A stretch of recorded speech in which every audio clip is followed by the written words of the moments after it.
आ, महाभारत कथा सुनाने की अपनी इस यात्रा को शुरू करने के पहले मुझे इस यात्रा के दो पड़ाव पर पहुंचने की बड़ी आतुरता थी।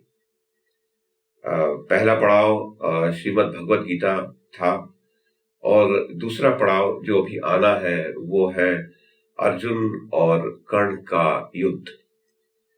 तो पहला पड़ाव मैंने अभी अभी पार किया, श्रीमद् भगवत गीता का। श्रीमद् भगवत गीता भीष्म पर्व में आता है। भीष्म पर्व महाभारत का छठा पर्व है। इसमें 4 उपपर्व हैं। इसमें अध्यायों की संख्या 122 है, श्लोकों की संख्या लगभग 6100 है और इसको मैंने सुनाया 80 कड़ियों में। महाभारत सुनाने के पहले, महाभारत पढ़ने के पहले मैंने गीता नहीं पढ़ी थी कभी भी। तो पहली बार मैंने गीता पढ़ी और गीता पढ़ते हुए मेरे मन में बहुत सारे प्रश्न खड़े हुए, गीता के कंटेंट को लेकर के। एक दो नहीं, काफी सारे प्रश्न खड़े हुए। और गीता की जो प्लेसिंग है भीष्म पर्व में, उस प्लेसिंग के कारण जो वहां जो स्ट्रक्चर बन रहा है नाटक का, उस स्ट्रक्चर को लेकर के, उसके कंपोनेंट्स को लेकर के मेरे कुछ ऑब्जर्वेशंस हैं। तो मैंने सोचा कि मैं अपने वो प्रश्न जो है गीता को लेकर के वो, और जो मेरे ऑब्जर्वेशन है इसके स्ट्रक्चर को लेकर के, इसके ड्रामेटिक स्ट्रक्चर को लेकर के, वो मैं रखूंगा। तो गीता की भीष्म पर्व की अंतिम कड़ी जो है वो अभी पिछले 11 जनवरी को मैंने अपलोड किया और उसके बाद से जो 15 दिन का समय बीता है, इस दौरान मैं बहुत सोचता रहा कि मैं वो प्रश्न रखूं कि नहीं रखूं, वो ऑब्जर्वेशंस रखूं कि नहीं रखूं। मैंने कुछ एक लोगों से राय मशविरा भी किया, तो लोगों ने कहा कि आप रख सकते हैं, लेकिन अंततः मैंने ये डिसाइड किया कि नहीं, मैं वो प्रश्न नहीं रखूंगा, वो ऑब्जर्वेशंस नहीं रखूंगा मैं। उसके मूलतः 3 कारण हैं। पहला कारण तो ये कि गीता को लेकर के इतना हाइप है और गीता को बिल्कुल इनफॉलिबल माना जाता है कि गीता के अंदर कोई एक शब्द में भी कोई त्रुटि नहीं है। तो गीता के बारे में कोई सवाल करने के लिए काफी साहस चाहिए, जो वैसे तो मुझ में है, मैं उसको कर सकता हूं, ऐसी कोई बात नहीं है, लेकिन मैंने अभी के लिए उसको स्थगित किया है। दूसरा, गीता तो नहीं, लेकिन धर्म को लेकर के जो गंद एक मचा रहता है सोशल मीडिया पर, यूट्यूब, फेसबुक, इंस्टाग्राम और ट्विटर और इत्यादि इत्यादि पे, और प्रिंट मीडिया में, और वैसे भी समाज में चारों तरफ जो एक गंद मचा रहता है और जो एक मानसिकता सी बनी हुई है लोगों की अभी, उससे मुझे बड़ी उबकाई सी आती है।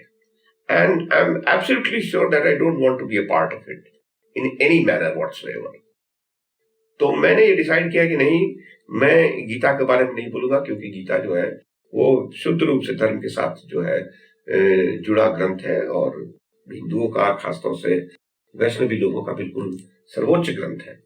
तो मैं नहीं बोलूंगा उसके बारे में, मैं उस डिबेट में एंटर करूंगा ही नहीं।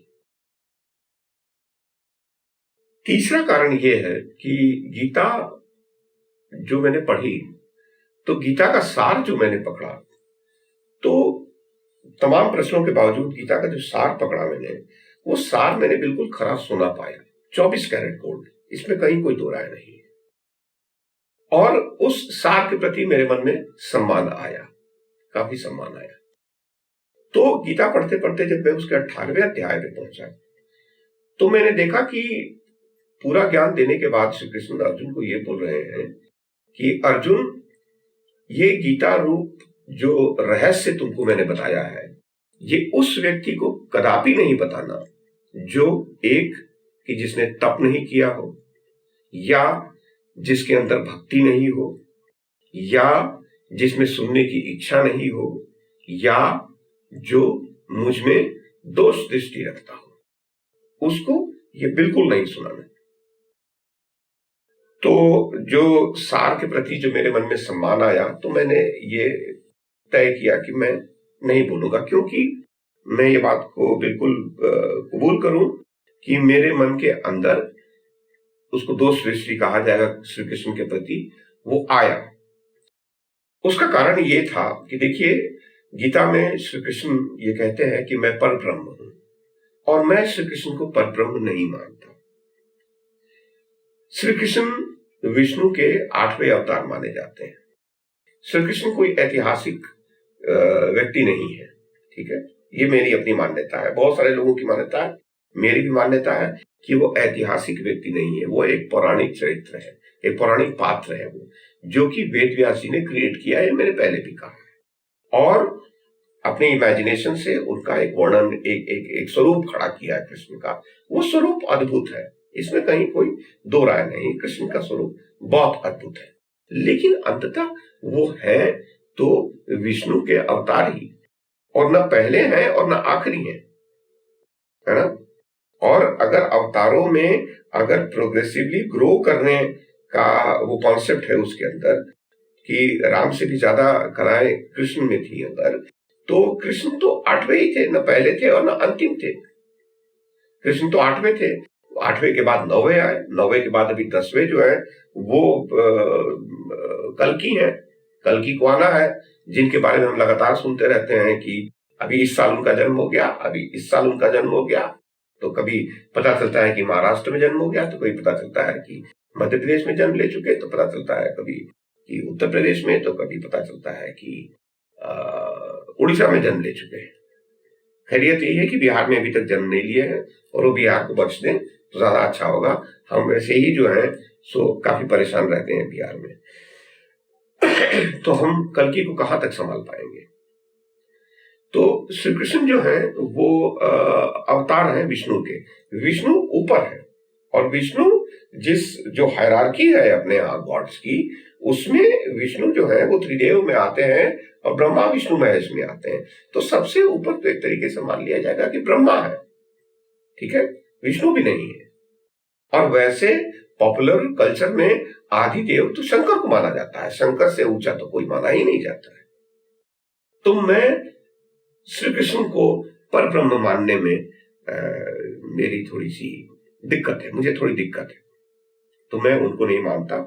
इसलिए इस दूरदृष्टि के कारण भी मैंने ये तय किया कि नहीं, मैं गीता जो है सो नहीं सुनाऊंगा। अब ये जो निषेधाज्ञा है सुनाने को लेकर के, अच्छा, इस निषेधाज्ञा में जो एक एलिमेंट है भक्ति और सुनने की इच्छा और दोष दृष्टि, ये तो आसानी से समझ में आ जाने वाली बात है। लेकिन जहां तक तप की बात है, तो ये जितने बाबा लोग आजकल घूम रहे हैं, है ना, प्रवचन देते हुए, पुराने हो या न्यू एज स्पिरिचुअलिस्ट हो, जो वेस्ट से सारी चीजें सुन करके और यहाँ पर उसको इंडियनाइज करने के लिए किसी इंडियन गॉड को पकड़ लेते हैं या किसी इंडियन महापुरुष का जोड़ लेते हैं और वो चलाते हैं अपना कारोबार। ये सब सारे बाबा जो है ये कभी इसके बारे में जिक्र नहीं करेंगे, क्योंकि इनका ढाबा बंद हो जाएगा। इन सारे को मैं ढाबे वाला बाबा बोलता हूँ, है ना। अगर ये निषेधाज्ञा के प्रति अगर इनके अंदर ईमानदारी रहेगी, अगर ये श्री कृष्ण के प्रति ईमानदारी रखेंगे अगर, तो जिसने तप नहीं किया होगा, जिसके अंदर भक्ति नहीं होगी, जिसको सुनने की इच्छा नहीं होगी, या जो श्री कृष्ण में दोष दृष्टि रखता होगा, उसको नहीं सुनाएंगे। तो फिर सुनाएंगे किसको? ये तो इनका ढाबा तो चलेगा नहीं। तो ये अपना ढाबा चलाने के लिए ये किसी भी तरीके से, खास तौर से तप वाले एलिमेंट को ये तोड़ मड़ोड़ करके उसको इंटरप्रेट करेंगे। जबकि गीता में श्री कृष्ण कोई स्पेस नहीं छोड़ते हैं, कोई स्कोप नहीं छोड़ते हैं उस तप नामक चीज को इंटरप्रेट करने को लेकर के। वो स्पष्ट रूप से बताते हैं कि तप 3 प्रकार का होता है, शारीरिक, वाचिक और मानसिक। और वो बताते हैं कि शारीरिक तप क्या करने से होता है, मानसिक तप क्या करने से होता है, वाचिक तप क्या करने से होता है। उसमें इंटरप्रिटेशन का कोई स्कोप नहीं है। लेकिन ये ढाबा वाले बाबा जो हैं, ये जरूर जो है उसको तोड़ मरोड़ करके ले आएंगे, और नहीं तो उसको नजरअंदाज करेंगे कि छोड़ो हटाओ यार, इसके बारे में क्या बात करनी है, वरना कैसे इनका काम चलेगा। ये जाकर के मोक्ष जो है, ये कॉर्पोरेट हाउसेस में गीता पढ़ाते हैं। गीता मोक्ष प्रदान करने वाले सूत्र की किताब है। गीता इंडस्ट्रियल प्रोडक्शन बढ़ाने की किताब नहीं है, उसके अंदर सूत्र नहीं है। गीता के अंदर जो है वो प्रॉफिट मैक्सिमाइजेशन को लेकर के कोई सूत्र नहीं है, जो ये कॉर्पोरेट हाउसेस में जाकर के गीता पढ़ाते हैं, या जाकर के ये IIM और IIT को पढ़ाते हैं एसी हॉल में बैठ करके। इसीलिए मैं इनको ढाबा वाला बाबा बोलता हूँ। मैं इनको ढाबा वाला बाबा इसलिए भी बोलता हूँ क्योंकि देखिए, जो भी ह्यूमन फ्रीक्वेंसीज हैं, जो भी ह्यूमन वाइब्रेशंस हैं, उसको 3 कैटेगरी में अपने यहां बांटा गया है, तामसिक, राजसिक और सात्विक। और जितने स्पिरिचुअल लोग हैं उनसे उम्मीद की जाती है कि वो बिल्कुल सात्विक रेंज में रहेंगे, वो दूसरे को क्रिटिसाइज भी तक नहीं करेंगे, कोई एक अपशब्द नहीं बोलेंगे, गुस्सा नहीं करेंगे। ये सब तामसिक और राजसिक जो है वो भावनाएं हैं। तो अपने यहां, जो मैंने खुद तो नहीं पढ़ा लेकिन मैंने सुना है कि किसी ग्रंथ में, किसी शास्त्र में कहीं पर भी एषणाओं की चर्चा हुई है और 3 प्रकार की एषणाएं बताई गई हैं जो कि मनुष्य मात्र में जो है वो पाई जाती हैं। लेकिन साधु संतों में और सन्यासियों में इन तीनों में से कोई एषणा नहीं होनी चाहिए। तो मैं जल्दी से बता दूं वो 3 एषणाएं क्या है। पहली एषणा पुत्रेषणा बोलते हैं, यानी पुत्र की इच्छा, पुत्र प्राप्ति की इच्छा। इसको आप समझ सकते हैं कि संतति और प्रजाति को आगे बढ़ाने की जो इच्छा है आदमी के अंदर, सिंपल टर्म्स में अगर कहा जाए तो सेक्सुअल डिजायर। तो अगर केवल प्रजाति बढ़ाने के लिए और पुत्र प्राप्ति के लिए अगर सेक्सुअल एक्टिविटी में आप इन्वॉल्व होते हैं तब तो ठीक है, लेकिन मनुष्य तो इसको एक एंटरटेनमेंट का साधन उसके लिए है। तो ये सेक्सुअल डिजायर जो है ये नहीं होना चाहिए सन्यासियों में, साधु संतों में, बाबाओं में। इसके बारे में मैं नहीं कह सकता, हालांकि इसके बहुत सारे जो है वो एग्जाम्पल्स मिलते हैं, बहुत सारे लोग अंदर हैं इस चीज को लेकर के, बाबा होने के बावजूद। दूसरी एषणा जो है वो वित्तेषणा है। वित्तेषणा, वित्त से आप समझेंगे रेवेन्यू, वित्त में आ जाएगा वो सारी सामग्रियां, वो पैसा, रुपया, जमीन, जायदाद, सोना, चांदी, अनाज इत्यादि इत्यादि, वो सब सारी चीजें आ जाएगी। लोग, वो सारी चीजें आ जाएंगी। जो संसाधन है वो इकट्ठा करके रखने, होल्ड करने के टर्म्स में जो है वो बताया गया है वित्तेषणा को। वित्तेषणा होल्ड करने के कंटेक्स्ट में जो है इस एषणा को बताया गया है। तो ये नहीं होना चाहिए, ये मनुष्य मात्र में है। हम सभी इकट्ठा करके रखते हैं, सामान घर में भर के रखते हैं, पैसा आप रखते हैं और का जो है वो रट लगाए रखते हैं, सोचते रहते हैं ये खरीद लें, नई गाड़ी खरीद लें, ये कर ले, वो कर ले। ये साधु सन्यासी में नहीं होना चाहिए।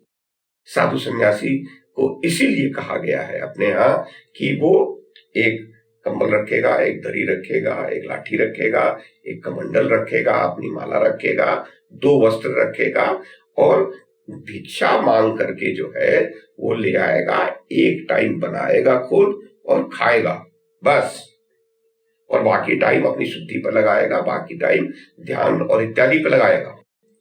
वो कोई सामान इकट्ठा करके नहीं रह सकता है। और आप देख लीजिए संस्थाओं को, आप देख लीजिए आजकल के बाबाओं को, है ना, और वो अगर खुद पजेस नहीं करते हैं तो वो सर्विसेज चाहते हैं इस तरीके की। कहीं पर जाएंगे प्रवचन के लिए तो अच्छी गाड़ी होनी चाहिए, अच्छे से स्वागत होना चाहिए, तमाम चीजें जो है उनकी अच्छी होनी चाहिए। और तीसरी एषणा जो है वो है लोकेशना। लोकेशना यानी समाज में इज्जत, प्रसिद्धि, प्रशंसा, प्रतिष्ठा, है ना, थोड़ा लीडरशिप की क्वालिटी, थोड़ा ये इसके अंदर जो बीज है वो है अहंकार का, अहंकार की तुष्टि हो, ये सभी चाहते हैं। और इसी का रूप है ये जो सोशल मीडिया पे आते हैं और यूट्यूब पे आते हैं और अपना प्रवचन वो करते हैं, बोलते हैं इसको लाइक शेयर सब्सक्राइब करिए, ज्यादा से ज्यादा शेयर करिए, है ना, और डोनेशन दीजिए। ये सब सारे की बाबा लोग करते रहते हैं। इसीलिए मैं इनको ढाबा वाला बाबा बोलता हूं और इनके लिए मेरे मन में कोई सम्मान नहीं है। I will make a clean breast of it, ठीक है, मैं बिल्कुल नहीं छिपाऊंगा इस चीज को। तो ये जो है ढाबा वाले बाबा जो है ये बिल्कुल नहीं बताएंगे कि गीता में इस प्रकार की एक निषेधाज्ञा है, इसका ये पालन नहीं करेंगे। गीता पढ़ाने के टाइम पे, 18वां अध्याय पढ़ाने के टाइम पे इसको पासिंग में, इसका रेफरेंस में इसको बोल करके निकल जाएंगे आगे, आंख बंद करते हुए, जैसे कि कोई रास्ते में चलते हुए नाली आ जाए और आदमी कूद करके उसको पार कर जाता है, उस पर ध्यान नहीं देता है, ये करेंगे। तो इन वजहों से, इन 3 वजहों से मैंने ये तय किया कि मैं गीता को लेकर के मेरे मन में जो प्रश्न है वो मैं प्रश्न नहीं करूंगा। अब लेकिन मैं इतना तो करूंगा जरूर कि मैं गीता का जो सार मैंने पाया वो सार मैं आप लोगों को दे दूं। ठीक है, जो मैंने समझा है वो मैं यहां पर दे दूं। मैं उसको अभी टाइप भी कर दूंगा स्क्रीन पर, ताकि लोग एट अ ग्लांस जो है उस चीज को जान जाए।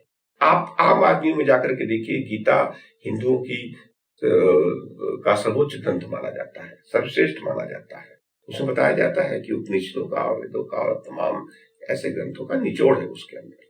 और आम आदमी के अंदर जाकर के पूछिए कि गीता के बारे में क्या जानते हो, तो वो क्या बोलेगा? वो बोलेगा कि कर्म किए जा, फल की चिंता मत करे इंसान, जैसे कर्म करेगा वैसे फल देगा भगवान। ये है गीता का ज्ञान, ये है गीता का ज्ञान। क्यों? क्योंकि एक सरल शब्दों में, सरल वाक्य में, उसमें एक छंद में, एक धुन के ऊपर बिठा करके ये बात कही गई और ये पॉपुलर हो गई और लोगों को याद हो गया। यही, इतना ही जानते हैं वो गीता सार के बारे में। और 4 श्लोक हैं गीता के अंदर। ठीक है, वो कर्मण्येवाधिकारस्ते और नैनम चिंतन्ति शस्त्राणि और यदा यदा ही धर्मस्य और पवित्रणाय साधुनाम। ये नहीं, आप श्लोक उनसे पूछ लीजिएगा तो कोई आधा श्लोक बोलेगा, कोई 1 श्लोक बोलेगा, कोई 2, कोई 3, कोई 4, और इसी में 99.99999% हिंदू जनता जो है वो सिमट करके रह जाएगी। इसके आगे गीता का किसी को ज्ञान नहीं है। तो मैंने सोचा कि मैं निषेधाज्ञा से क्षमा मांगते हुए मैं यहां पर सार दे दूं। अब गीता का सार जो है वो ये है कि पर ब्रह्म में चित्त को अवस्थित और स्थिर करके उसके प्रति पूर्ण समर्पण के साथ अकर्ता का भाव रखते हुए, समभाव रखते हुए, निष्काम भाव रखते हुए सात्विक कर्म करने से अंतःकरण की शुद्धि होती है, चेतना का उन्नयन होता है और व्यक्ति जो है वो कर्म बंधन से और पुनर्जन्म के चक्र से मुक्ति पाकर मनुष्य योनि से मोक्ष प्राप्त कर लेता है। ये है गीता का सार। अब इसको सरल भाषा में, इसको जरा सा हम इसको समझने की कोशिश करें। अब सूत्र को अगर मैं बोल रहा हूं कि खरा सोना है, तो कोई भी थ्योरी जो है वो जब तक हर देश काल और परिस्थिति में खरा सोना नहीं सिद्ध होगी, तब तक उस थ्योरी को कैसे कहा जा सकता है कि ये खरा सोना है। तो गीता को मानने वाले तो आंख मूंद करके मान लेंगे, जितने आस्तिक हैं वो मान लेंगे, ठीक है। लेकिन जो एग्नोस्टिक हैं, जो संशयवादी हैं, वो लोग जो कहते हैं कि पता नहीं भाई ईश्वर है या नहीं है, मालूम नहीं है, ईश्वर के होने का कोई प्रमाण नहीं मिला है, इसलिए हम नहीं मानते हैं। जिस दिन प्रमाण मिल जाएगा मान लेंगे। और फिर होते हैं नास्तिक, जो स्ट्रेट वे बोलते हैं, उनके पास ईश्वर के होने का प्रमाण नहीं होने के कारण वो बोलते हैं कि ईश्वर नहीं है, वो मानते हैं। मैं उन नास्तिकों की बात नहीं कर रहा हूं जो कि कॉन्जेनिटली जो है वो आस्तिकों को गाली देने और भगवान को गाली देने और विरोध करने पर लगे रहते हैं। वो उनकी कुछ मजबूरियां हैं अपनी, वो करें, मैं उनकी बात नहीं कर रहा हूं। लेकिन जो ट्रू रैशनलिस्ट है, जो नास्तिक है, इनके पास अगर इस थ्योरी की वैलिडिटी नहीं अगर होती है तो कैसे मान लिया जाएगा। तो मैं 1 मिनट के लिए उन लोगों को साइड में कर रहा हूं जो ईश्वर को मानते हैं, पर ब्रह्म को मानते हैं, है ना, पुनर्जन्म को मानते हैं, कर्म बंधन को मानते हैं, है ना, मनुष्य योनि को मानते हैं। इन सब सारे लोगों को, इन सब सारी चीजों को जो मानने वाले हैं उनको साइड में करता हूं और मैं नास्तिकों को संबोधित करता हूं और उनके साम्राज्य में जाकर के मैं इस थ्योरी को टेस्ट करने की कोशिश करता हूं। ठीक है, अगर यहां पर ये थ्योरी वैलिडिटी पा गई तभी ये कहा जा सकेगा कि ये थ्योरी जो है ये खरा सोना है, 24 कैरेट गोल्ड है। तो जहां तक परब्रह्म की बात है, तो परब्रह्म के बारे में शास्त्र ही कहता है कि वो कल्पना अतीत है, वो कल्पना से परे है, आप उसकी कल्पना भी नहीं कर सकते। वह गुणातीत है, उसके अंदर कोई गुण नहीं है, मानवीय कोई गुण नहीं है, कोई सुनता नहीं है, कुछ देता नहीं है, कुछ लेता नहीं है। गीता भी ये बात कहती है कि वो मनुष्य के शुभ या अशुभ किसी कर्म से उसको कोई मतलब नहीं है, न वो तुम में है न तुम उसमें हो, वो गुणातीत है, वह अनिर्वचनीय है, उसको आप डिस्क्राइब नहीं कर सकते। तो जिसको आप देख नहीं सकते हैं, जिसको आप डिस्क्राइब नहीं कर सकते हैं, जिसकी आप कल्पना नहीं कर सकते हैं, जो गुणों से परे है, उस पर आप अपने चित्त को कैसे स्थिर करिएगा भाई? बहुत लॉजिकल बात है। मैं इसमें रैशनलिस्ट के साथ हूं, और वैसे भी मैं संवाद जो है वो नास्तिकों के साथ करना पसंद करता हूं। आस्तिकों के साथ क्या संवाद करना है? उनको तो बोल दिया गया और मान लिए। नहीं, मानने से नहीं होता है, आपको रैशनली देखना पड़ेगा, क्योंकि दुनिया के हर चीज में आप अपना अपना लॉजिक लगाते हैं, रीजन लगाते हैं, और यहीं पर आकर के सब कुछ सरेंडर कर देते हैं। नहीं, ऐसा नहीं चलता है। तो जिसको कि हम जिसके बारे में ना कुछ जानते हैं, ना बोल सकते हैं, ना इमेजिन कर सकते हैं, उस पर हम अपने ध्यान को कैसे, उसमें अपने ध्यान को कैसे अवस्थित करें, कैसे अपने चित्त को उसमें स्थिर करें? तो जो रैशनलिस्ट है, मैं उनको बोलूंगा कि उसको भूल जाइए आप, है ना। आप इस कॉस्मोस को तो मानेंगे ना, इस ब्रह्मांड को तो मानेंगे ना, जो कि आप देख रहे हैं, जिसके बारे में आपको जानकारी है, वैज्ञानिक जिसके बारे में निरंतर नई नई जानकारी देते जा रहे हैं, जो इतना अनंत है, इतना बड़ा है कि समाता नहीं है दिमाग में, इसको तो मानेंगे ना। तो आप इस पे ध्यान अवस्थित करिए। आप कुछ नहीं, आप आंख बंद करिए और आप आकाश का ख्याल रखिए, तारों का ख्याल रखिए, वहां ध्यान अवस्थित करिए। क्यों? क्योंकि जो गीता में उसके प्रति समर्पण की भाव और अकर्ता का भाव जो कहा जा रहा है, वो इसलिए क्योंकि देखिए, आप अगर समझेंगे बहुत ध्यान से, तो आप पाएंगे कि आप करने वाले कुछ नहीं है। मैं पिछले 30 वर्षों से ये बात बोलता आ रहा हूं कि मनुष्य कर्म करता नहीं है, मनुष्य कर्म कर ही नहीं सकता है, मनुष्य के माध्यम से कर्म होता है। जैसे, और मनुष्य कहता है कि मैंने किया। अब ये बात वैसी ही है जैसे कि एक गुलाब का पौधा जो है, उसके अंदर एक गुलाब आता है, तो गुलाब का पौधा अगर आपको बोले कि देखो मैंने फूल उगाया, तो आप क्या कहेंगे? आप यही कहेंगे कि देखो इस बेवकूफ का अहंकार। ठीक है? अरे पूरे कॉस्मोस के जो शक्तियां हैं, है ना, जो एनर्जीज हैं, उसका असर उसके ऊपर पड़ रहा है, उस प्लांट के ऊपर, और वो उसकी प्रवृत्ति में है, वो फूल का निकलना, कांटों का निकलना, तो फूल निकल रहे हैं उसमें। इसमें ये थोड़ी कर रहा है, वो तो कॉस्मोस कर रहा है।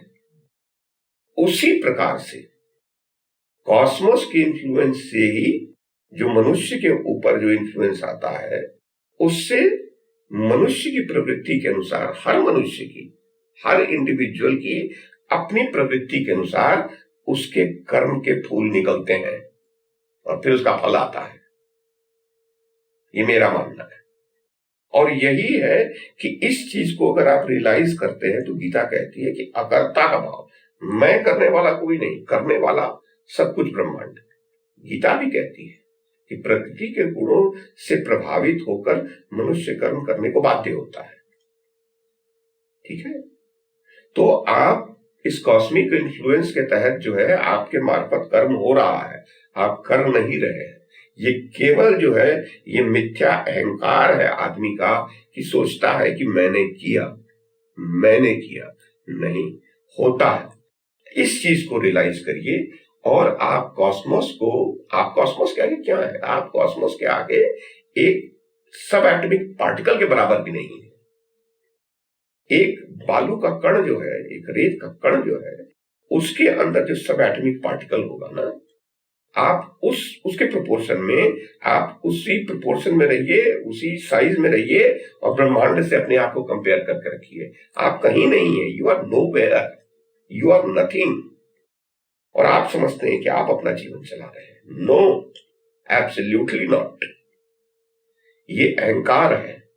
ये आदमी के अंदर जो एक अहंकार होता है, वो उसका जो बिलीफ सिस्टम है, वो इस प्रकार का जो है वो भ्रम पैदा करता है, माया पैदा करता है।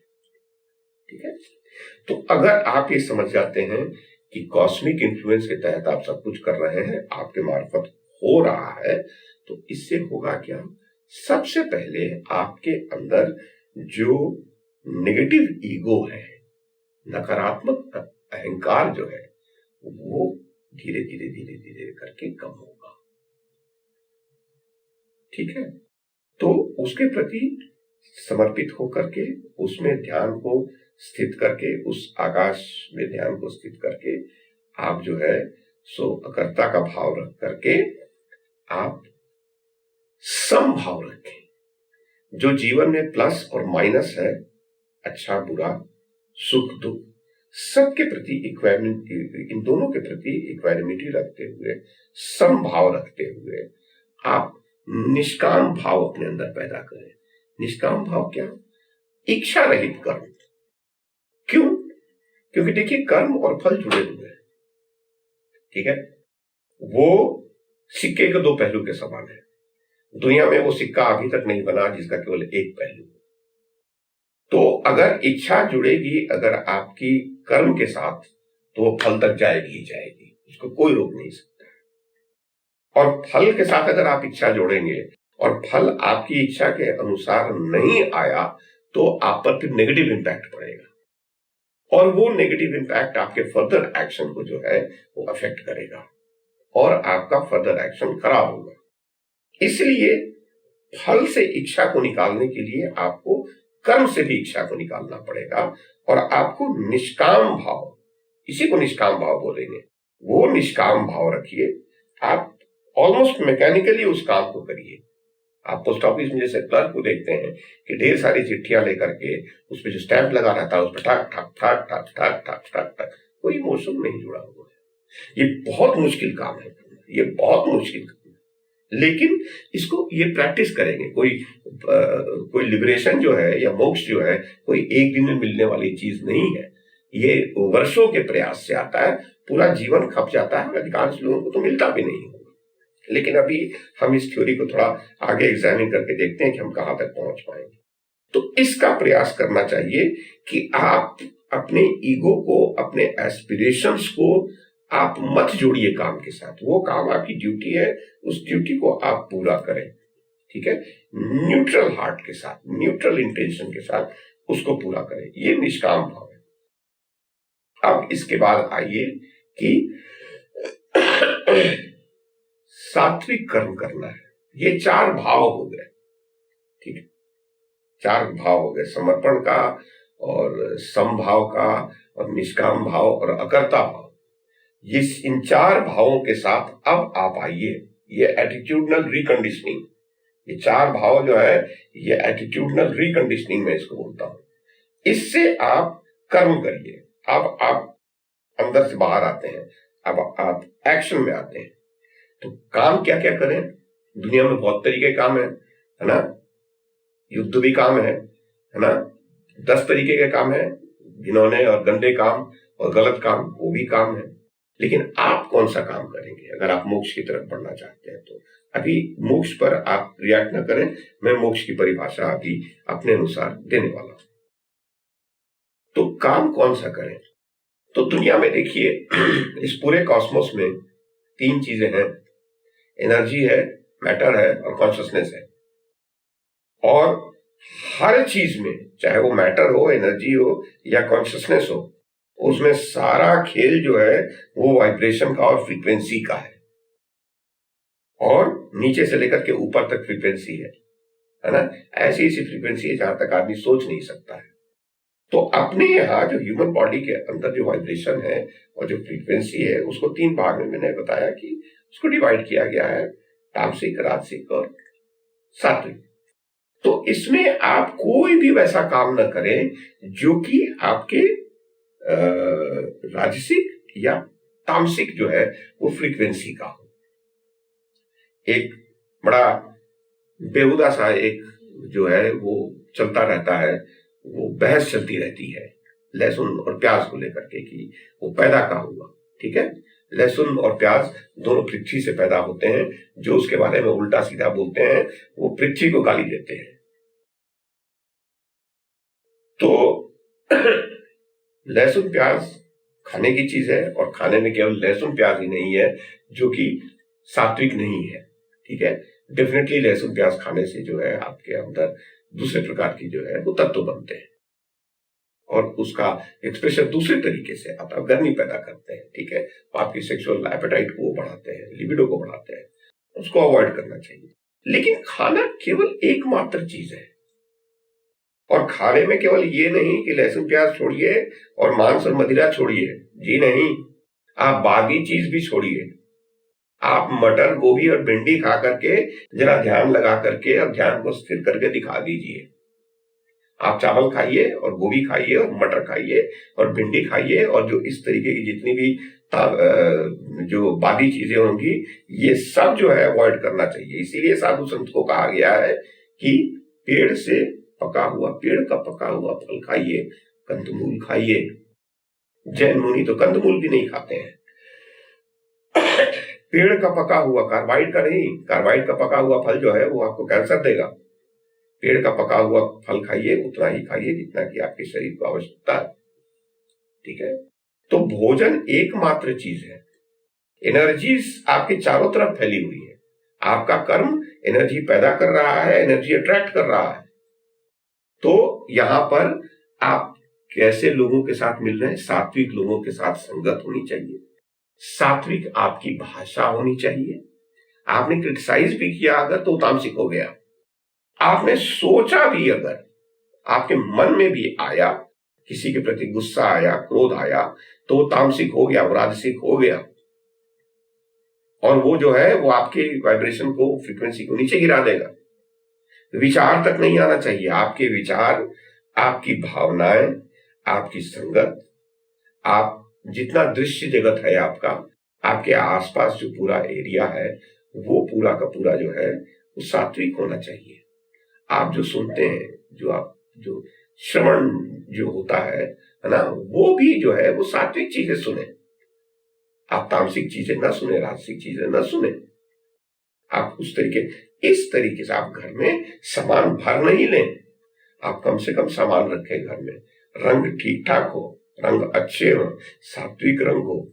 आप जो भी सुने सात्विक चीज सुने। आप टेलीविजन पे तामसिक और राजसिक चीज ना सुने।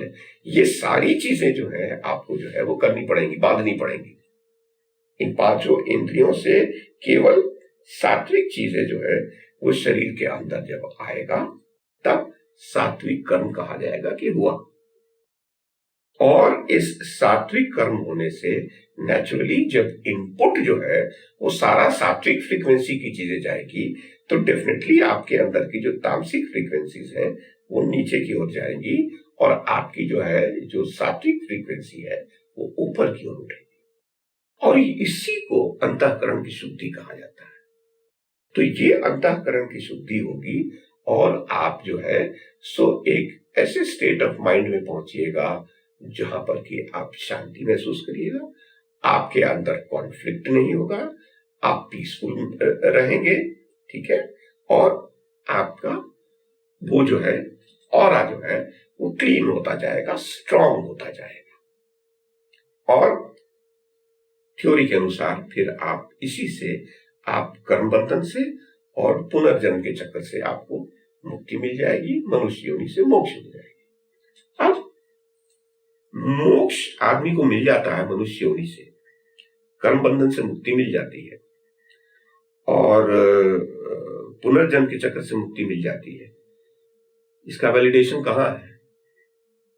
कर्म बंधन से मुक्ति मिल गई, पुनर्जन्म से मुक्ति मिल गई, मोक्ष मिल गया, ये तो मृत्यु के बाद ही ना पता चलेगा। तो मृत्यु को प्राप्त होने के बाद कौन लौट करके आया बताने के लिए? कहा देखो मुझे मोक्ष मिल गया, मैं कर्म बंधन से मुक्त हो गया। ठीक है, मुझे पुनर्जन्म से मुक्ति मिल गई उस चक्र से।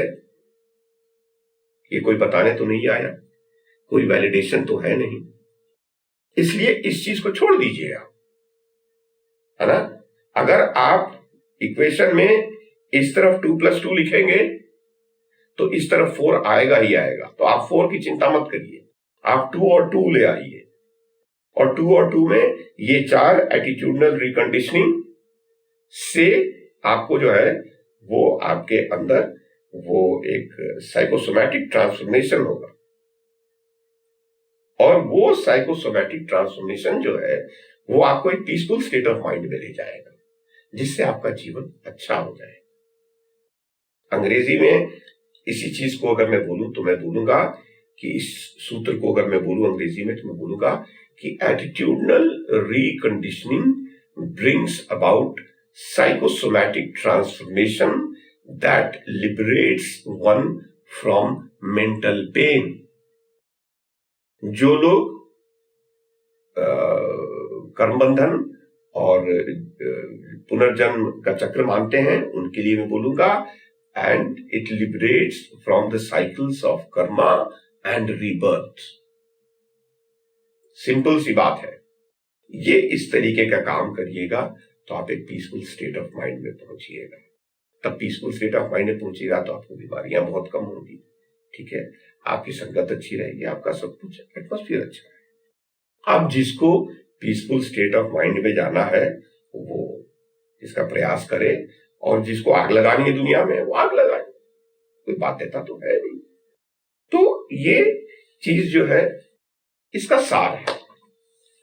अब ये सार तो मुझे तो सुनने में नहीं आया, हालांकि मैं कभी क्लेम नहीं करता हूं कि मैंने बहुत सुना पढ़ा लिखा, वो सब नहीं किया मैंने, लेकिन ये सार इस तरीके से कभी मेरे सामने एक थ्योरी के रूप में, एक इक्वेशन के रूप में जो है वो कभी नहीं मिला मुझे।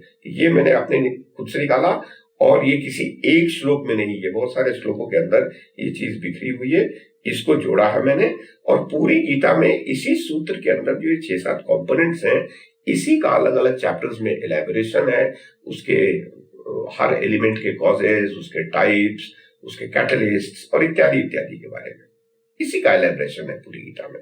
लेकिन the heart of Gita is this sutra according to me, है ना। I am no expert, I am not claiming कि यही है, I stand to be corrected, लेकिन कोई मुझे बताए कि हाँ सूत्र कुछ और भी है। अब यहां से थोड़ा सा मेरे लिए मामला इंटरेस्टिंग हुआ। जब सूत्र को मैं समझ गया तो मैंने आंख बंद किया और मैंने याद करने की कोशिश की कि अपने जीवन के 65 वर्षों में क्या मैं किसी ऐसे व्यक्ति से मिला हूं आज तक जिसको देख करके लगा हो कि आज जैसे कि मुझे याद आया कि हाँ वो व्यक्ति था, वो गीता की बिल्कुल प्रतिमूर्ति था, ही वॉज लिविंग गीता।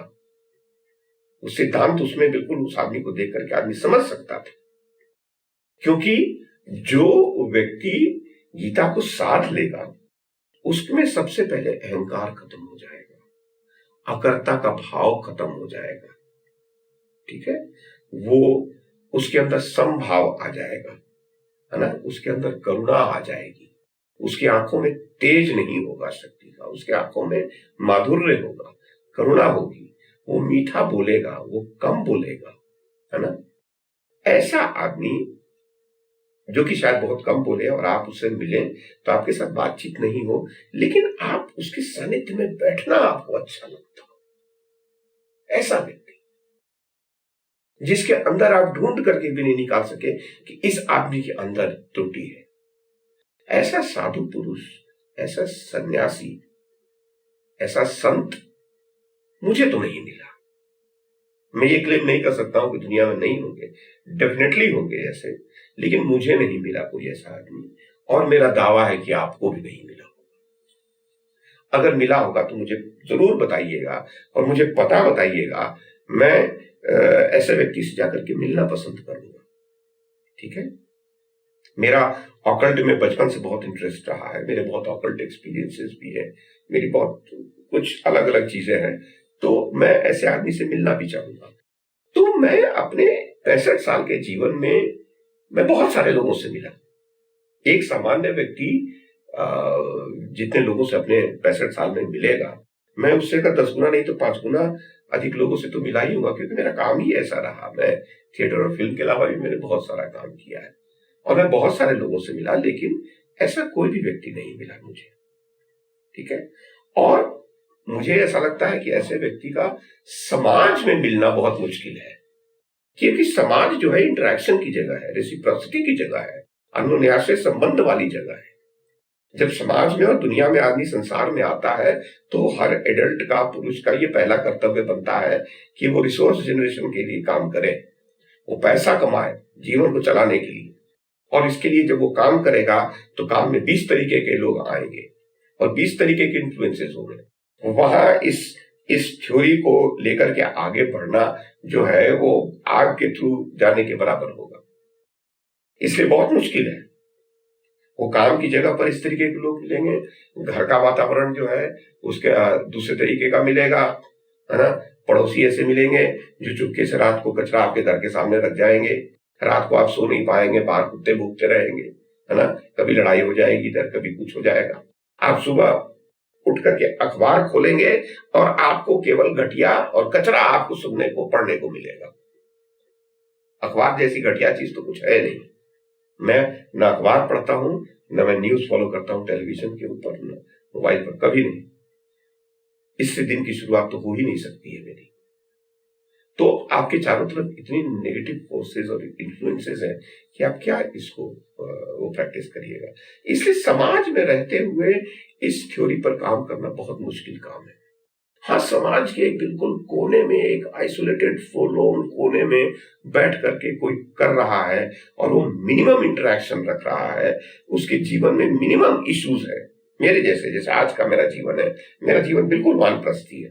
मैं एक घर में रहता हूं, महाभारत करता हूं और बस बात खत्म, और कुछ नहीं करता हूं। मेरे जीवन में इश्यूज बहुत कम है।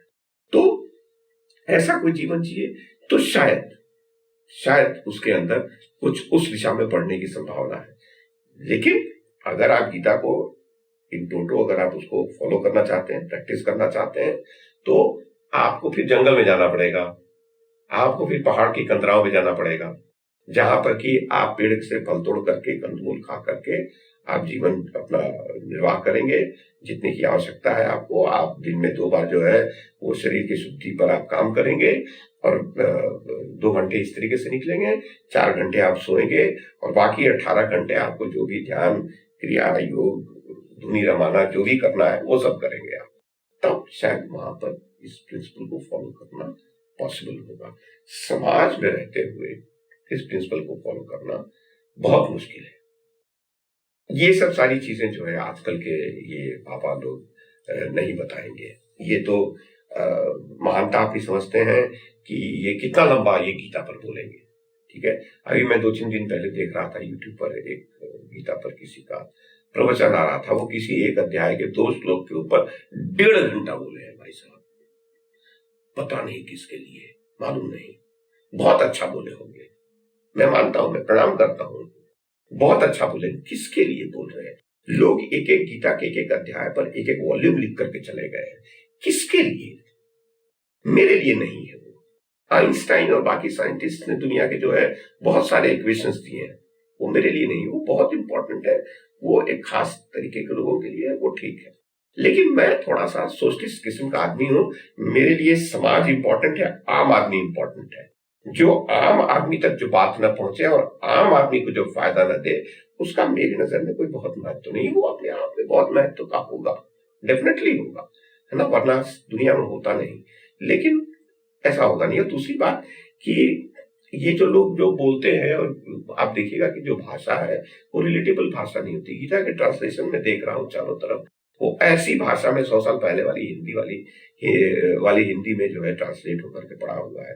वो कौन उसको पढ़ता है और समझता है? गीता को मुझे 5 बार पढ़ना पड़ेगा गीता को समझने के लिए, और मैं ये क्लेम कर ही नहीं सकता हूँ कि मैं गीता को समझ गया 2 बार पढ़ करके। एक बार तो पढ़ करके पेपर एडिट किया, दूसरी बार पढ़ करके उसको मैंने रिकॉर्ड किया, और तीसरी बार उसको थोड़ा बहुत मैंने देखा और ये सूत्र निकाला मैंने, बस यहीं पर। इसके अलावा आप मुझे गीता को बहुत दूसरे तरीके से, शायद मुझे अंग्रेजी में पढ़ना पड़े। अंग्रेजी में पढ़ करके समझना इस भाषा से, इस हिंदी 100 साल पुरानी हिंदी से, तो मेरे लिए ज्यादा आसान है अंग्रेजी समझना। और दूसरी बात, ये सार वगैरह और ये सब सारी चीजें ये ढाबा वाले बाबा नहीं बताएंगे, क्योंकि एक तो ये पंडित झाड़ने में अपना लगे रहेंगे, ठीक है, 1.5 घंटा बोलना, जितना लंबा बोल गए एक श्लोक के ऊपर उतना बड़े अपने आप को माने। और दूसरी बात कि ऐसे ऐसे आजकल न्यू एज स्पिरिचुअलिस्ट आए हुए हैं जो कि मंच पे जाते हैं गीता पढ़ाने के लिए और लगातार डांटते रहते हैं और चिल्लाते रहते हैं, जैसे कि लोग जो हैं उन्होंने पता नहीं क्या पाप कर दिया, क्या गलती समाज ने कर दिया हो, ठीक है, लगातार डांटते रहते हैं। ऐसे दो कौड़ी के एटीट्यूड वाले गुरु को तो मैं अपने घर में न घुसने दूं, ठीक है। आप गूगल उठा करके देख लीजिए कि शिक्षक के, गुरु के क्या क्वालिटीज होनी चाहिए। सबसे पहले उसके अंदर धैर्य होना चाहिए, उसके अंदर सहानुभूति होनी चाहिए अपने छात्र के प्रति, अपने शिष्य के प्रति, वो भाव और ज्ञान तो होना ही चाहिए, ठीक है। ज्ञान, ये सारे गुरु, ये जो आजकल के गुरु घूम रहे हैं, इनके अंदर ज्ञान होगा, शक्ति होगी, वो सब कुछ होगा, लेकिन भाव नहीं है। ये शातिर लोग हैं, ये सेल्फ सर्विंग, सेल्फ सेंटर्ड लोग हैं। ये अपना चेहरा चमकाते हैं, अपनी दुकानदारी चमकाते हैं, और जो लोग अपना रीजनिंग और लॉजिक नहीं इस्तेमाल कर पाते हैं वो फंसते हैं इनके चक्कर में, और वो अपना साम्राज्य बढ़ाने पर लगे रहते हैं। गुरु के अंदर जो है बिल्कुल सात्विक भाव और इंटेंशन होना चाहिए, और उसको वो ज्ञान के साथ कपल करे। ज्ञान के साथ भाव का होना बहुत आवश्यक होता है। अगर ज्ञान के साथ भाव नहीं हो, सहृदयता नहीं हो, तो एटम बम बनता है उस ज्ञान से, AK-47 और 57 बनता है उस ज्ञान से, ठीक है। और वही ज्ञान के साथ भाव जुड़े, या भाव के साथ भक्ति के साथ ज्ञान जुड़े, तो करोड़ों को जो है वो आराम पहुंचता है। भगवान मिले या ना मिले, लेकिन कम से कम तसल्ली तो मिलती है जीवन के संघर्षों के बीच से गुजरते हुए, ये होता है। ये सार की बात हो गई। ये सार जो मेरी समझ में आया मैंने आपको बताया। मैं कुछ ज्यादा बोल जाता हूं, उसके लिए मुझे क्षमा करिएगा। मैं किसी को हर्ट नहीं करना चाहता हूं। निकल जाती है बात मुंह से, अंदर की बात है, बाहर निकलेगी। मैं ट्रांसपेरेंट आदमी हूँ, थोड़ा सा अक्खड़ किस्म का, अव्यवहारिक किस्म का आदमी हूँ। मैं बोल जाता हूँ, लेकिन मैं किसी को हर्ट नहीं करना चाहता। अब मैं अपनी बात के अंतिम हिस्से पर आता हूँ। अंतिम हिस्सा भी थोड़ा लंबा ही है, 5-7 मिनट लगे। मोक्ष चाहिए। किसको मोक्ष चाहिए, कब चाहिए और क्यों चाहिए, ठीक है। मोक्ष क्या होता है, इसको थोड़ा सा मैंने अभी एक्सप्लेन किया जब मैंने नास्तिक श्रोता समूह, जो दर्शक समूह है, उनके साथ जब मैं वार्ता कर रहा था और मैं बता रहा था कि मोक्ष को किसने देखा है, ठीक है। मरने के बाद तो कोई बताने नहीं आया है, तो उसको भूल जाइए, ये मेंटल पेन से लिबरेशन देगा आपको। तो थोड़ा सा मैंने वो एक्सप्लेन किया। तो ये 3 प्रश्न है अब कि किसको चाहिए, कब चाहिए और क्यों चाहिए। क्यों एक ऐसा प्रश्न है जिस पर बात खत्म हो जाएगी, इसलिए अंत पर आऊंगा मैं उस पर। पहला है किसको चाहिए। 2 प्रकार के लोग जो हैं वो अध्यात्म में जाते हैं। सबसे पहले एक तो वो लोग होते हैं जिनको की कुदरती, जिनके अंदर एक वैराग्य का एलिमेंट जन्मता है, और जो उसकी तरफ उनकी जो है वो गति होती है और टेंडेंसी उधर जाने की, वो चले जाते हैं। उनका IQ लेवल जो भी हो, लाइफ को लेकर के अंडरस्टैंडिंग जो भी हो, उनका बिलीफ सिस्टम जो भी हो, वो चले जाते हैं और मोक्ष करते हुए जीवन में किसी नदी किनारे, किसी मठ के अंदर, किसी रैन बसेरे में, कहीं पर वो खप जाते हैं, किसी रेलवे प्लेटफॉर्म पर, कहीं पर भी वो खप जाते हैं, ठीक है। मोक्ष मिला हो ये आज तक प्रमाण नहीं मिला है। दूसरे जो होते हैं ये भगेड़ू लोग होते हैं, स्काउंड्रल्स होते हैं, है ना। ये रिस्पॉन्सिबिलिटी से भागने वाले लोग हैं। ये भागते हैं और इनको लगता है कि धर्म में, किसी झुंड में, है ना, डेमोन्स्ट्रेशन इफेक्ट के तहत जो है वो साधुओं की टोली को देख लेते हैं, लगता है बड़ा जीवन बहुत बढ़िया है, घूमो फिरो, चिमटा बजाओ, है ना, फूको और खाना बनाओ और खाओ, कोई घर की रिस्पॉन्सिबिलिटी नहीं, कोई पैसा कमाने का वो नहीं, और वो चले जाते हैं। और ये भी लगभग वैसे ही होते हैं। इनके IQ लेवल को कभी टेस्ट नहीं किया गया होता है, इनका IQ लेवल क्या होगा, इनका एजुकेशन क्या है, बैकग्राउंड क्या है, ये सब सारा कुछ जो है वो संशय वाले दायरे में आता है। अब हम दूसरे तरीके से आम आदमी को जरा सा देख लें। अब जो हमारा मॉडर्न टाइम्स में आ जाए, जो हमारा कंटेम्परेरी सोसाइटी है, इसमें 3 क्लासेस है, upper class, middle class, lower class. तो इसमें देखें मोक्ष को चाहिए। अब अपर क्लास के लोगों को मोक्ष की जहां तक बात है, प्राप्ति की बात है, तो अपर क्लास के पास तो मोक्ष ओवरफ्लो कर रहा होता है। ठीक है, उनकी तो समस्या है कि इस बार जाड़े में मोक्ष कहां पाया जाए और इस बार गर्मी में मोक्ष कहां पाया जाए, और किस व्यक्ति के साथ थोड़ा मोक्ष ज्यादा मिल जाएगा, उस व्यक्ति के साथ पाया जाए, और आज शाम को जो है वो कौन सा मोक्ष पाया जाए। तो इनके यहां मोक्ष का मामला तो बिल्कुल फिक्स्ड है। ठीक है, इसलिए मोक्ष की बात छोड़ दीजिए, मिडिल क्लास को छोड़िए, लोअर क्लास पर आइए। लोअर क्लास के लोगों के साथ तो बात यह है कि मोक्ष इनके दरवाजे पर बैठा रहता है, इनके घर के दरवाजे पर। अगर ये सुबह दिन में अगर मोक्ष से की चपेट में आने से बच जाते हैं तो बेचारे शाम और रात देख पाते हैं, और रात को अगर मोक्ष की चपेट में आने में, उसके क्लचेस में आने से अगर बच जाते हैं तो अगली सुबह देख पाते हैं। इनके लिए 5 किलो मोक्ष चलता है कागज पर केंद्र से, और पहुंचता है उनके पास 4 किलो मोक्ष, उसी में उनका मोक्ष है। बाकी उनके पास तो और किसी चीज के लिए कोई समय नहीं है। ठीक है, अब मिडिल क्लास। अब मिडिल क्लास की जब बात आती है मोक्ष की, वो मिडिल क्लास जो न जीता है न मरता है, जो संस्कारों को ढोए चलता है, ठीक है, और पाता वाता कुछ नहीं है, उस मिडिल क्लास के आदमी को मोक्ष अगर चाहिए तो कब चाहिए? 5 साल की अवस्था में, जब स्कूल जाने का टाइम होता है, पहले स्टैंडर्ड में एडमिशन का टाइम होता है, उस समय मोक्ष चाहिए, कि 13-14 साल वाली अवस्था में? नेक्स्ट टर्निंग पॉइंट है 13-14 साल वाली अवस्था में। 13-14 साल की अवस्था में क्या होता है मुझे बोलने की आवश्यकता नहीं, उस समय मोक्ष चाहिए, या 10th देने के टाइम पे मोक्ष चाहिए, या 12th देने के टाइम पे मोक्ष चाहिए, या मेडिकल और इंजीनियरिंग का एंट्रेंस देने के टाइम पे मोक्ष चाहिए।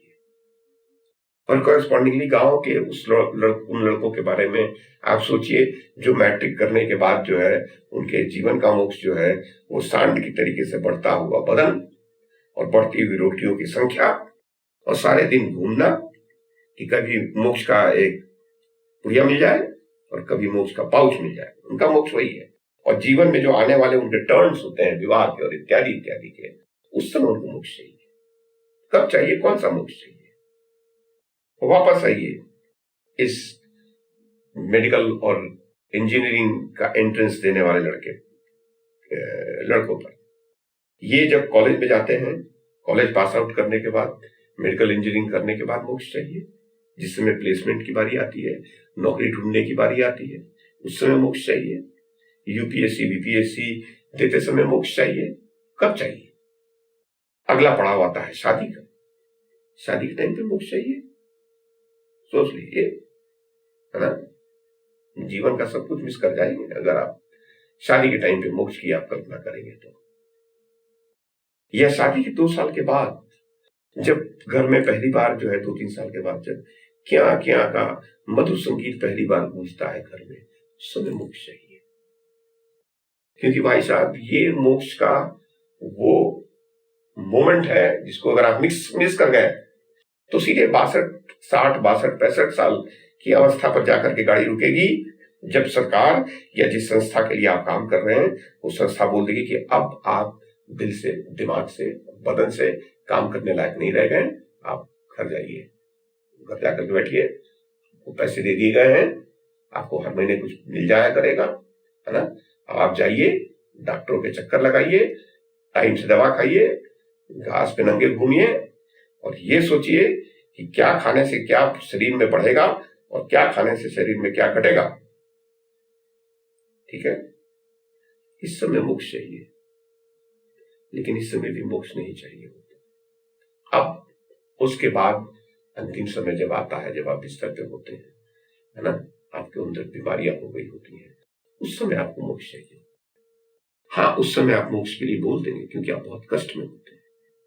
लेकिन उसी समय अगर कोई आकर के आपको बोल दिया कि अरे आपको जो बीमारी हुई है, इस बीमारी की तो बहुत अच्छी दवा आ गई है और एक डॉक्टर आया है जो बिल्कुल आपकी बीमारी वाले जैसे 1 दर्जन लोगों को ठीक कर चुका है, तो मोक्ष चाहिए या उस डॉक्टर को दिखाना है? तो बोलेंगे अच्छा ठीक है, मोक्ष को देख लेंगे बाद में, एक बार उस डॉक्टर को दिखा लेते हैं। तो ये स्थिति है अपने यहां मोक्ष की। ठीक है। अब आइए, मोक्ष क्यों चाहिए? मोक्ष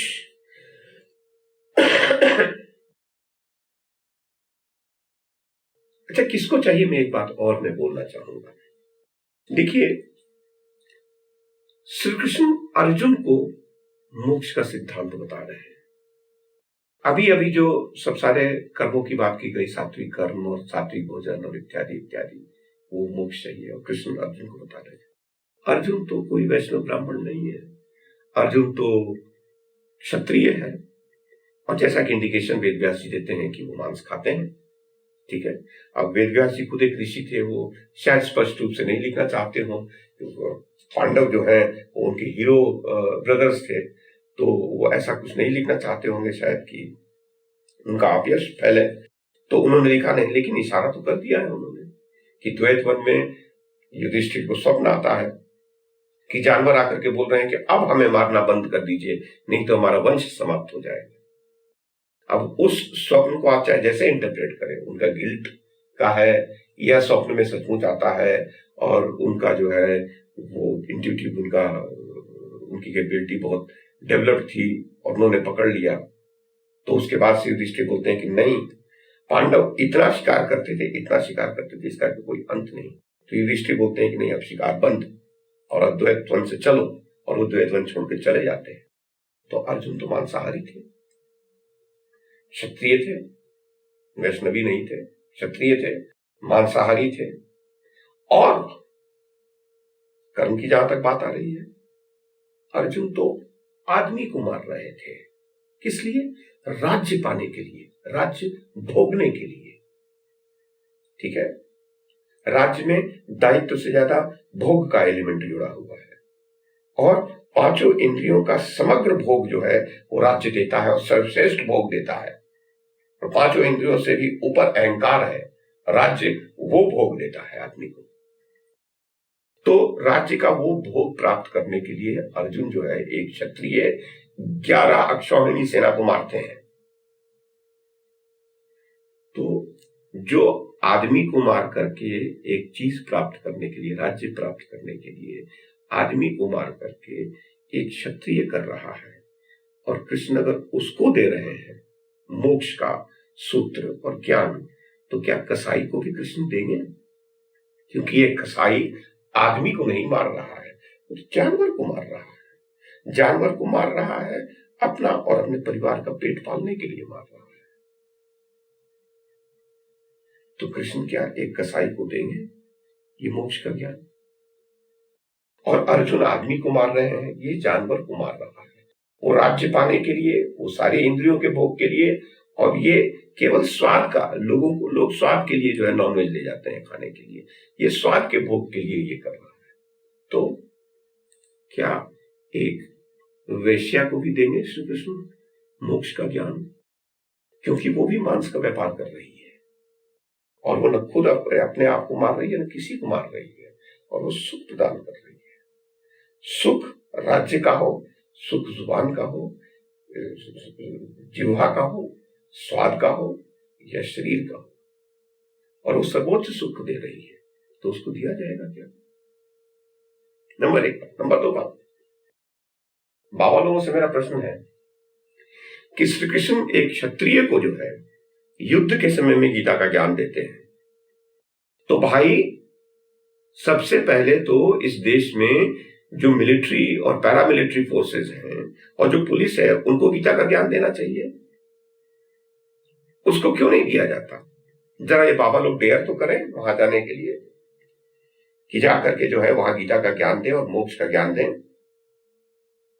या उन सबको मोक्ष मिला हुआ है पहले से कि हम तो मारेंगे, हम तो अकर्ता है ना, हम तो लाठी चलाएंगे, टीयर गैस सेल चलाएंगे, वाटर कैनन चलाएंगे, गोली चलाएंगे, हम करने वाले थोड़ी है। करने वाला तो ऊपर वाला है। ऊपर वाला कहां बैठा हुआ है ये आप जानते हैं।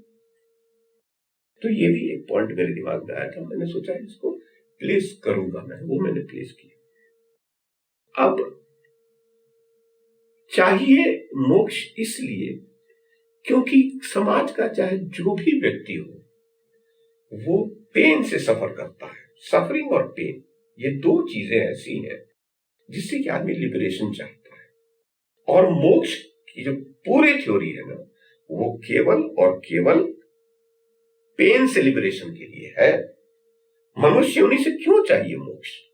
इसलिए कि मनुष्य योनि में पेन है, और पेन एक बेस लेवल का एक मैंडेटरी इमोशन है। जो कुछ मैंडेटरी इमोशंस हैं, 6 या 7 या 10 या 12 जो भी होंगे, है ना, जो हर आदमी को महसूस करना पड़ता है, जिसमें जॉय है, जिसमें कि पेन है, जिसमें प्लेजर है, जिसमें जेलसी है, जिसमें सिंपैथी है, बहुत तरीके के इमोशंस हैं जो हर आदमी महसूस करता है। उसमें एक मैंडेटरी इमोशन पेन भी है। अब पेन दो प्रकार का है। एक जो पेन है वो है फिजिकल पेन। तो फिजिकल पेन की तो कोई बात नहीं है। अब फिजिकल पेन को डील करने के लिए बहुत तरीके की हीलिंग की जो है वो विधियां आ गई हैं। वो एलोपैथिक हो, होम्योपैथिक हो, आयुर्वेद हो, एक्यूपंक्चर, प्रेशर, है ना, रेकी इत्यादि इत्यादि बहुत सारी तरीके से। Physical pain is nothing now, ठीक है, it's nothing to worry about physical pain. उसके लिए दवा है, उससे तो आपको नहीं। लेकिन मेंटल पेन जो दूर कर सकता है वो साइकाट्रिस्ट और साइकोलॉजिस्ट, उसकी कोई बहुत ज्यादा जो है अपने समाज में उन तक जाने का कोई प्रचलन है नहीं। और वो कितने इफेक्टिव हो पाते हैं मुझे मालूम नहीं, मैं आज तक कभी गया नहीं, मुझे मालूम नहीं। तो मेंटल पेन जो है, ये इससे लिबरेशन के लिए जो है ये पूरी की पूरी थ्योरी है, ठीक है, जिसमें आपको सेल्फ को डिसॉल्व करना है। आपको अपने एक्शन से और उसके रिजल्ट से अपने आप को जो है डिटैच करना है, डिलिंक करना है, ताकि उसका उल्टा अगर कुछ हुआ, अगर असर आया, फल आपके मुताबिक नहीं आया, तो आप जो है इमोशनली हर्ट नहीं हो, इम्बैलेंस नहीं हो, डिसबैलेंस नहीं हुआ, ठीक है। उससे बचाने के लिए ये थ्योरी दी गई है। तो थ्योरी अपने आप में ठीक है। अब मेंटल पेन एक ऐसी चीज है जो सबको सफर करना पड़ता है, किसी भी उम्र का, किसी भी वर्ग का, कहीं का भी आदमी हो, किसी भी धर्म का आदमी हो, किसी भी जाति का आदमी हो, देश दुनिया कहीं का भी। ये मेंटल पेन जो है, ये इसी मेंटल पेन को, मोक्ष तो किसी ने देखा नहीं, इसी मेंटल पेन को मिटिगेट करने के लिए जो है वो बेसिकली ये मोक्ष की जो है वो थ्योरी जो है वो गीता में श्री कृष्ण जो है वो अर्जुन को बताते हैं। क्योंकि जो मेंटल पेन है ये दो प्रकार से आता है आदमी के अंदर, दो कारणों से आता है। एक तो भय और दूसरा लोभ। ये जो काम, क्रोध, मद, लोभ, मोह वगैरह जो बोलते हैं, ये बेसिकली भय और लोभ की सब कैटेगरीज है, और यही कारण है जिसके चलते आदमी को पेन होता है। अब ये भय और लोभ जो है, यही वो दो चीजें हैं आदमी की विश्वास और आस्था का की जो व्यवस्था है आदमी के अंदर, जो बिलीफ सिस्टम है, उसके अंदर यही जो दो तत्व हैं, इसी के आधार पर भगवान की भी अवधारणा जो है वो निर्मित हुई और खड़ी हुई है। और ये रिसेंट चीज है, ह्यूमन हिस्ट्री में ये बहुत रिसेंट चीज है। भगवान की अवधारणा जो है और इसकी उपस्थिति कितने दिनों से है? 5000 साल, 7000 साल, 10,000 साल कह लीजिए, 15,000 साल कह लीजिए। इससे पुरानी तो अवधारणा नहीं है भगवान की, उसकी उपस्थिति इससे पुरानी तो नहीं है, ठीक है। क्योंकि भगवान उस समय कहाँ था? आज तो आदमी इतना केपेबल हो गया है कि हर तरीके से वो चाहे तो अपने को, वो समझदार हो गया है, उसके पास सपोर्ट सिस्टम इतना है कि वो चाहे तो अपने फिजिकल और मेंटल पेन को वो हैंडल कर सकता है। लेकिन उस समय भगवान कहाँ था? अगर भगवान था तो उस समय कहाँ था? आज से 2 लाख साल पहले, 2.5 लाख साल पहले, जब आदमी जो है वो पहाड़ की कंदराओं में रहता था, जंगल में रहता था, निर्वस्त्र रहता था, ठीक है। उसके पास किसी प्रकार का कोई उपचार विधि नहीं थी, वो बिल्कुल एक्सपोज था अगेंस्ट द राविशेस ऑफ नेचर, ठीक है। वो डिफेंसलेस था। उसके ऊपर कोई जानवर अगर अटैक करके कोई नाखून भी मार दे और घाव हो जाए तो कितने दिनों तक वो घाव सूखता नहीं होगा, वो बीमारियों को झेलता रहता होगा, ठीक है। और उस तरीके से करके आदमी धीरे धीरे धीरे करके ग्रो करके यहां तक पहुंचा है।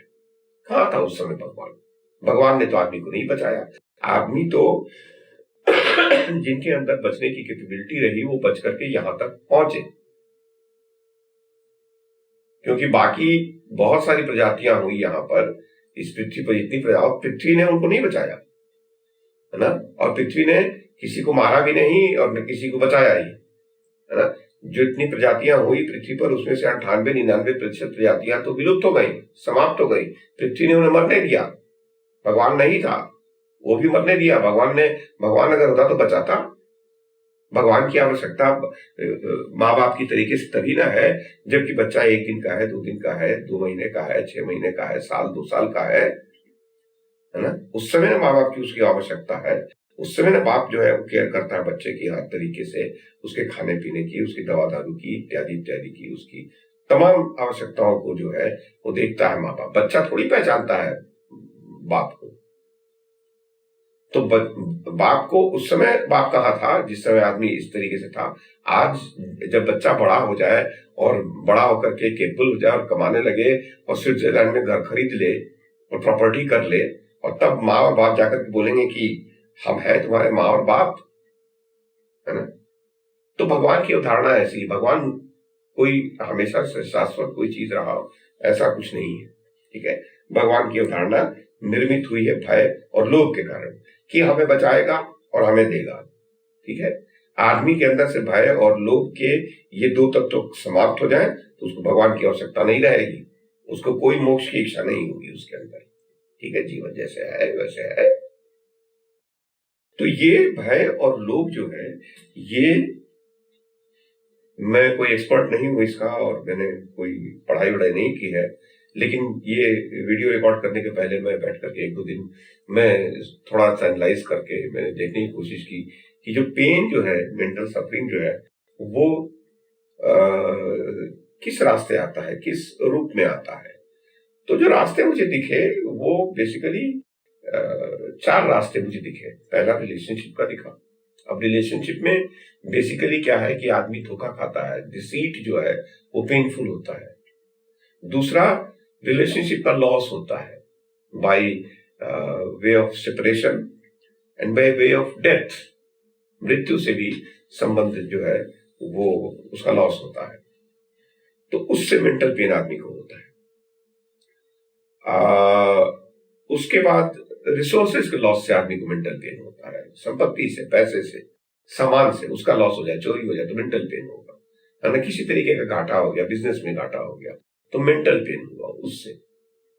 इसके बाद तीसरा जो है वो आदमी जो कर्म करता है और कर्म का जो फल जो आदमी एक्सपेक्ट करता है, तो एक्सपेक्टेशन या सब्जेक्टिव उसका जो असेसमेंट करता है रिजल्ट का, उसकी बात छोड़ दीजिए। आदमी का एस्पिरेशन होता है कि ऐसा रिजल्ट आए। जब वो नहीं आता है तो आदमी को पेन होता है, और वो पेन जो है आपके फर्दर एक्शन को, जो आपके मूड को, आपके इमोशंस को इफेक्ट करता है, उससे आपका कर्म इफेक्ट होता है।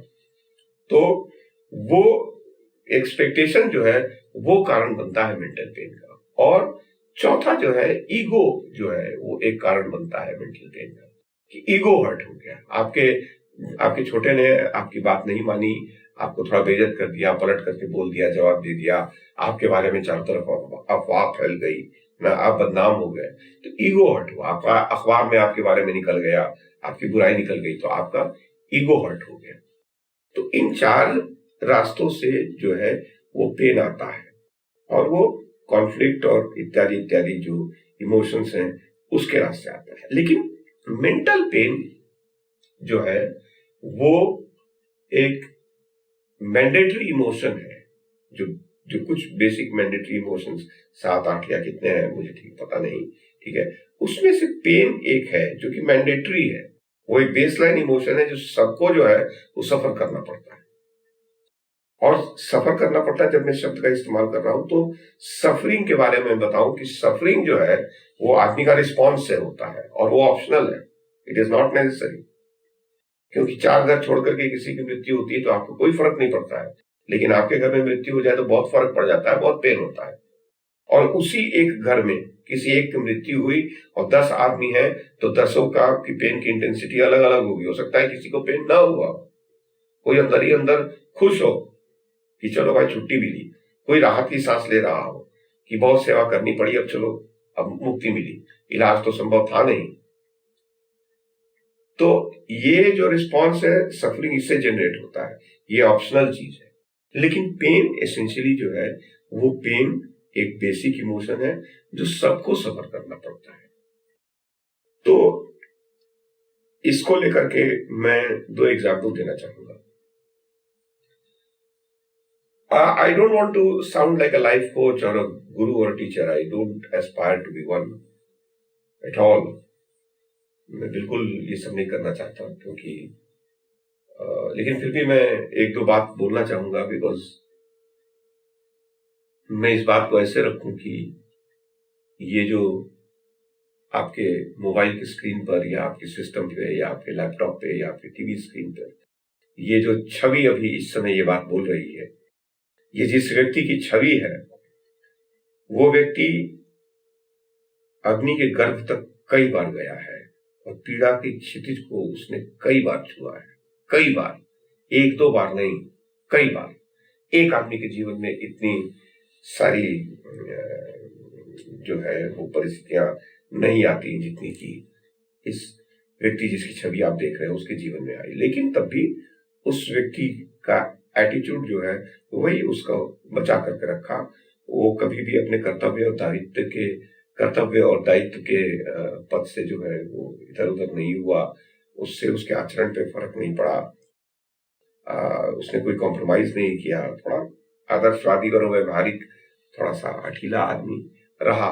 लेकिन उसने कहा कि चलो ठीक है, ये पेन आया है, इस पेन को समय ठीक करेगा, मैं अपना प्रतिदिन का जीवन जो है जो मेरा दायित्व है, जो मुझे करना चाहिए वो मैं काम करूंगा, और वो करता गया। तो इसलिए मैं बोल रहा हूं कि it all depends on how you approach और how you handle the situation and your own response. इस पे डिपेंड करता है आपका मेंटल पेन। 2 एग्जाम्पल देता हूं। एक एग्जाम्पल कि ब्लड है, जैसे कि खून, रक्त, इसको देख करके आदमी घबरा जाता है ना। घबराहट भी एक पेन के समान है, तो घबरा जाता है ना। आदमी घर में जाए और 1 ड्रॉप ब्लड कहीं पर देख ले तो आदमी बोलेगा अरे ये पेन कहां से आया, आदमी इतना अलार्म हो जाता है ना। और वो अपना हो तो बहुत उससे डर जाता है आदमी, अपने किसी करीबी का हो तो उससे बहुत डर जाता है आदमी, वो एक पेन की अवस्था आ जाती है ना। और जबकि आदमी रियलाइज नहीं करता है कि ये ब्लड ही है जिसमें कि जीवन है, ये ब्लड ही है जिससे कि जीवन है, वो उसकी धमनियों में बह रहा है, उसके वेन्स में वो ब्लड बह रहा है और उसी से जीवन है। तो उस चीज को उस व्यक्ति ने, चाहे प्रकृति जैसी व्यवस्था भले हो, उसको स्पेस दिया गया है, उसको स्पेस दिया गया है, and therefore he is at peace with it. उसको पेन नहीं हो रहा। वो जब बाहर उछल करके आता है, निकल करके आता है शरीर से, तो घबराहट होती है, डर होता है। दूसरी चीज यहां पर आदमी का मल है, जैसे कि मूत्र है आदमी, उसको आदमी नित्य प्रति त्यागता है, उसकी ओर देखता भी नहीं है जब तक कि तबीयत खराब नहीं हो, कोई हेल्थ कंडीशन नहीं हो, आदमी पलट करके उसको देखता नहीं है। उसके साथ आदमी जो है एक गंदगी का एक भाव जो है एसोसिएट करके रखता है, उसकी ओर देखता तक नहीं है आदमी, है ना। जबकि आदमी उसको अपने शरीर के बिल्कुल सेंट्रल पार्ट में, सेंट्रल वर्कशॉप में उसको जो है आदमी लिए हुए घूमता रहता है, अच्छे अच्छे कपड़े पहनता है, परफ्यूम लगाता है, पार्टी में जाता है, ठीक है, वो तीर्थ यात्रा करता है, वो ध्यान करता है, वो जाकर के कुंभ में स्नान करता है, वो लोगों से मिलता है, वो काम क्रिया करता है, वो सब कुछ करता है उसी से। तो क्यों उसको दिक्कत नहीं होती? क्योंकि उसको एक स्पेस जो है वो प्रोवाइड कर दिया है प्रकृति ने।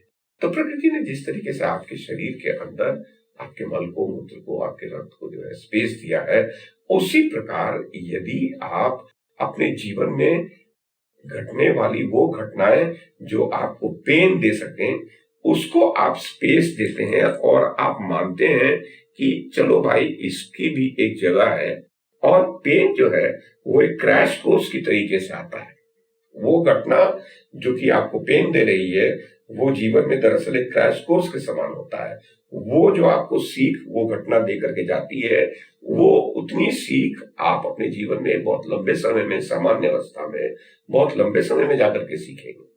उसको कंप्रेस करके जो है वो एक जगह उस चीज को तुरंत दे दिया जाता है, जैसे कि हाथ मिलाने का है। ऐसे हाथ मिलाइए सामान्य तरीके से तो सुखद है, और जोर से दबा दीजिए तो दर्द करने लगता है। वैसे ही ये पेनफुल सिचुएशंस हैं। ये सिचुएशंस जो हैं वो टाइम कंप्रेशन है एक्सपीरियंस का, ये पेन देता है। इसको आदमी अगर स्पेस देना सीख ले, ठीक है, इसके लिए एक एटीट्यूड एक प्रॉपर डेवलप कर ले, तो पेन जो है वो उतना परेशान नहीं करेगा, और जीवन में आस्था बनी रहनी चाहिए। मैं इससे ज्यादा नहीं बोलूंगा, नहीं तो आपको लगेगा कि मैं प्रवचन दे रहा हूं, और मैं प्रवचन देने की कैपेबिलिटी मुझ में नहीं है। और ये कह करके जो भी मैंने प्रवचन दे दिया हो, ये कहने के बावजूद उस प्रवचन से मैं आपको मोक्ष प्रदान करता हूं। नमस्कार।